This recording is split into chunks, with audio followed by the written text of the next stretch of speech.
لوگوں کو ان کی خواہشوں کی چیزیں یعنی عورتیں اور بیٹے اور سونے اور چاندی کے بڑے بڑے ڈھیر اور نشان لگے ہوئے گھوڑے اور مویشی اور کھیتی بڑی زینت دار معلوم ہوتی ہیں، مگر یہ سب دنیا ہی کی زندگی کے سامان ہیں اور اللہ کے پاس بہت اچھا ٹھکانہ ہے۔ اے پیغمبر ان سے کہو کہ بھلا میں تم کو ایسی چیز بتاؤں جو ان چیزوں سے کہیں اچھی ہو؟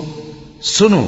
جو لوگ پرہیزگار ہیں ان کے لیے اللہ کے ہاں باغات بہشت ہیں جن کے نیچے نہریں بہ رہی ہیں، ان میں وہ ہمیشہ رہیں گے، اور پاکیزہ بیویاں ہیں، اور سب سے بڑھ کر اللہ کی خوشنودی۔ اور اللہ اپنے سب بندوں کو دیکھ رہا ہے جو اللہ سے التجا کرتے ہیں کہ اے پروردگار، ہم ایمان لے آئے سو ہم کو ہمارے گناہ معاف فرما اور ہم کو دوزخ کے عذاب سے محفوظ رکھ۔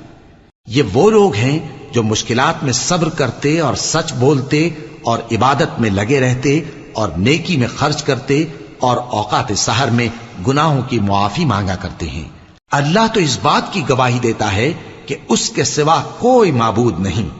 اس حال میں کہ وہ انصاف کا حاکم ہے، اور فرشتے اور علم والے بھی گواہی دیتے ہیں کہ اس غالب حکمت والے کے سوا کوئی لائق عبادت نہیں۔